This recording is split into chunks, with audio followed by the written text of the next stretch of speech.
السلام عليكم ورحمة الله وبركاته. أهلا وسهلا بكم مشاهدينا الكرام. اليوم أيضا من البرنامج ماذا تعني قضية تركستان الشرقية للمسلمين.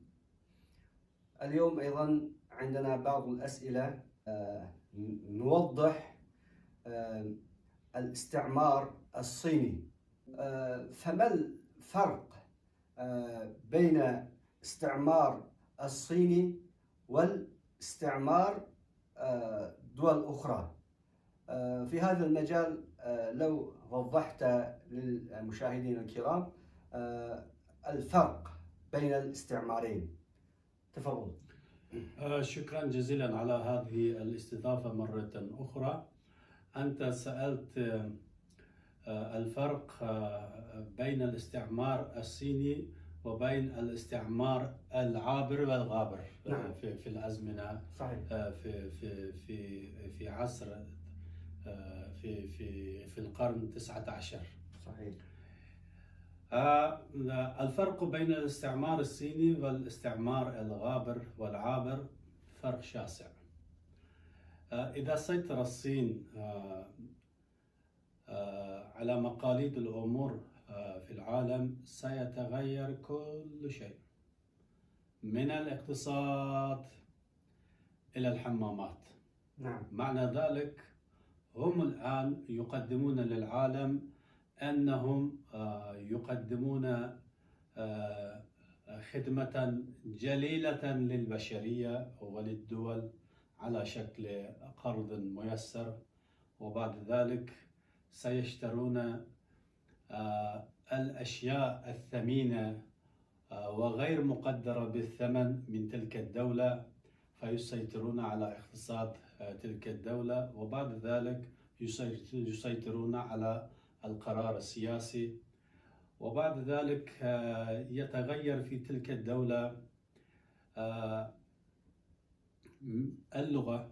مثلا بدل اللغة الإنجليزية سيتحدث شعب تلك الدولة اللغة الصينية، لابد أن يتعلم، فلا يبقى في هذا الحد. أيضا يا ليتهم توقفوا عند حدود اللغة، وبعد ذلك سيفرضون على شعوب تلك الدول الأكل الصيني. أيوه. وما الأكل الصيني؟ فهذا معروف للمشاهد. إن الشعب الصيني يأكل كل ما يدب على الأرض، لا حلال ولا حرام. لا حلال ولا حرام. فلذلك بدل المطاعم السريعة مثل ماكدونالدز وغيرها من المطاعم سينتشر المطاعم الصينية. أيوه. بل لا يتوقف الأمور عند هذا الحد، هم سيعملون على تغيير دين شعوب تلك الدول. نعم. سواء مسلما أو غير مسلما فلا يهم، يعني سيغيرون الدين الشعب المستعمر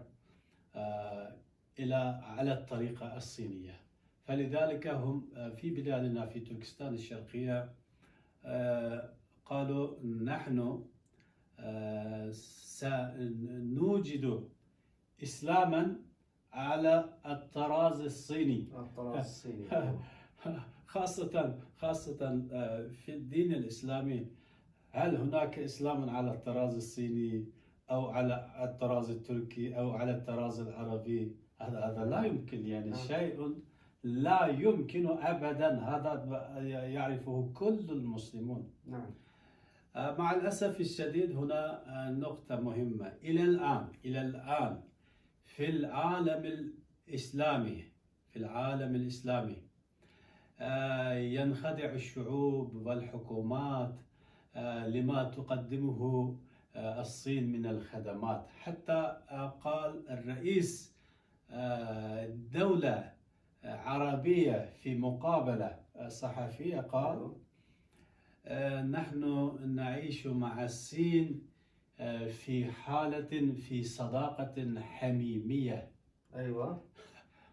فهذا الكلام كلام مضحك من جانب وعيب من جانب آخر، صحيح. وهذا ضد تقاليد الشعوب الإسلامية. شيخ عيسى، هناك يعني الناس في المقالات والكتابون بدأوا يكتبون مثلا في بعض الكتابين، أنا رأيت أن هناك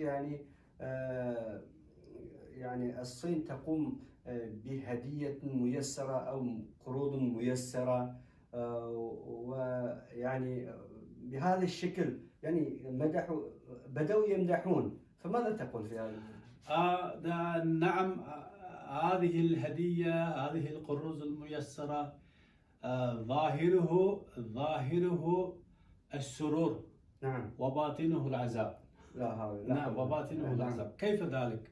هم في البداية نعم يقدمون لك هذه الأمور، وفي الأخير ينتزع منك قلبك ويحرق قلبك، كما حدث ذلك في تركستان الشرقية. نحن أكبر مثال يعني. أكبر مثال. أولا قالوا نقرض لكم ونساعدكم، نعم، حتى هم وننظف لكم بيوتكم. هم حينما دخلوا إلى بلادنا دخلوا باتفاقية مدتها 5 سنوات. قالوا بعد 5 سنوات سنترك بلدكم ونطوركم، نقدم لكم أشياء جميلة. وبعد 5 سنوات بدأوا يقتلون القادة والعلماء حتى سيطروا على البلاد، هذا معروف. صحيح. نعم. إذن الفرق بين الاستعمارين مثلا، بين الاستعمار العابر والغابر وبين الاستعمار الصيني شاسع جدا. الاستعمار الصيني يريد العالم، يريد أن يسيطر العالم لنفسه ويجعل العالم لنفسه فقط، لا للغير. الغير فليمت وليحرق، وهذا ما مشكلة. أما نحن مثلا شفنا، على الأقل قرأنا الاستعمار العابر. الاستعمار العابر نعم هم أيضا ظلموا للشعوب المحلية ونهبوا الثروات، ولكن في الأخير لم يمحوا وجود الشعب الذي وجد في تلك المنطقة مثلا. لم يعني في الأخير اعترفوا كذا إلى آخره. حتى يعني مثلا نرى دول آسيا الوسطى وإندونيسيا ومثلا باكستان ودول العربية والجزائر موجودين هم يعني ولو استعمروا. موجودين. أما ما يمارس ضد الشعب التركستاني حاليا في البلاد يعني سياسة إنهاء وجودهم من الأرض، من على وجه الأرض. نعم. فينطبق هذه القاعدة لشعوب العالم كلها، يعني لشعوب العالم كلها. أنتم أيها المشاهدون، أنتم لا تنظروا إلى تبسم الصيني المزيف. نعم. إنهم يخدعون، إنهم ماكرون، إنهم ماكرون من آلاف السنين. فلذلك لا تنخدعوا بأنهم مساكين، إنهم ناس طيبين لا يتدخلون في شؤوننا. لا، اليوم لا يتدخل، وغدا سيتدخل حتى على سريرك في البيت. أي كما حدث في البلاد. نعم.